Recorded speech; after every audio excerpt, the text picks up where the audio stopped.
The sky had turned a deep shade of gray, the kind that made the day feel like evening. Rain poured down relentlessly, pattering on leaves, pooling in the muddy road, and soaking through the clothes of anyone who dared to be outside. A young girl, no more than 12, trudged along the road barefoot, balancing a heavy bundle of firewood on her head.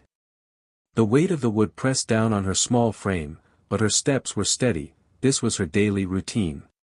As she walked, her eyes caught sight of something unusual. Under the sprawling roots of a massive ancient tree sat an old woman. Her hair was long and white, clinging wetly to her face. Her thin, worn blanket was plastered to her shoulders, offering no real warmth.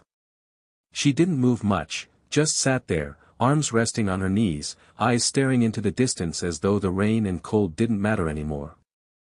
The girl slowed her steps. In her village, people sometimes ignored what made them uncomfortable. Indeed, she saw two men pass by the old woman without a glance. Another woman crossed the road entirely to avoid her. The girl frowned.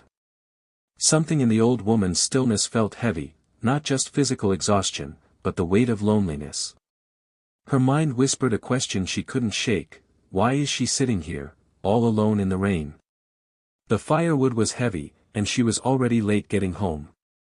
But her feet stopped moving forward. The girl's heart had already decided, she couldn't just walk away. The girl gently lowered her bundle of firewood onto the ground, her feet splashing in a shallow puddle. She took slow steps toward the old woman. Rain tapped against her skin, but she didn't care.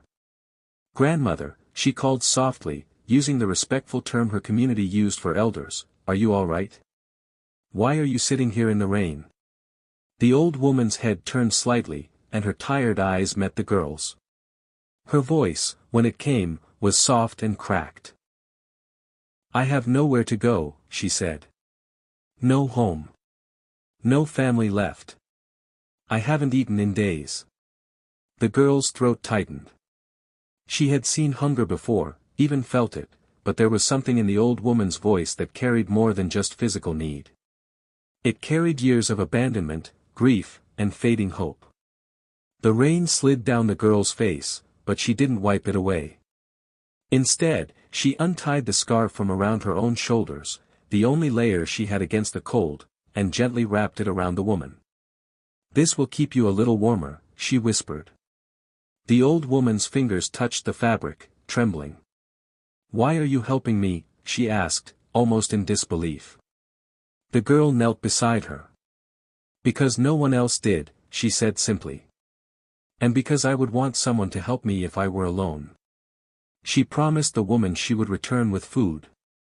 Though the walk home would be harder without the warmth of her scarf, the girl's heart felt lighter. She had done something that mattered. The next day, true to her word, the girl returned. She had saved a portion of bread from her family's meager meal, along with a small jug of warm water. When she reached the old tree, the woman was still there, her scarf wrapped tightly around her shoulders. Her eyes lit up when she saw the girl approaching. They sat together as the woman ate slowly, savoring every bite.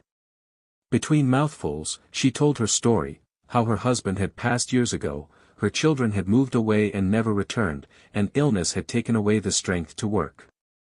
The girl listened quietly, offering small smiles and nods. The visits became daily. Some days, the girl brought food. Other days, she simply brought conversation. She learned the woman's name, her favorite songs, the way her late husband used to carve wooden birds. Bit by bit, the loneliness began to fade from the old woman's eyes. Word spread in the village. People noticed the girl always stopping at the tree. At first, they were curious. Then, slowly, they began to join in. A shopkeeper brought a blanket. A farmer left fresh fruit. A young mother offered a spare jacket. What was once a lonely corner of the road became a small circle of care and kindness. The old woman was no longer invisible, she was greeted warmly by passers-by, visited by neighbors, and even invited to community gatherings. And it had all started because a young girl decided to stop, to ask, to listen, and to act. Message. Sometimes, the smallest act of kindness is like a spark in the dark. It may seem small at first, but it can grow into a fire that warms not just one life, but many.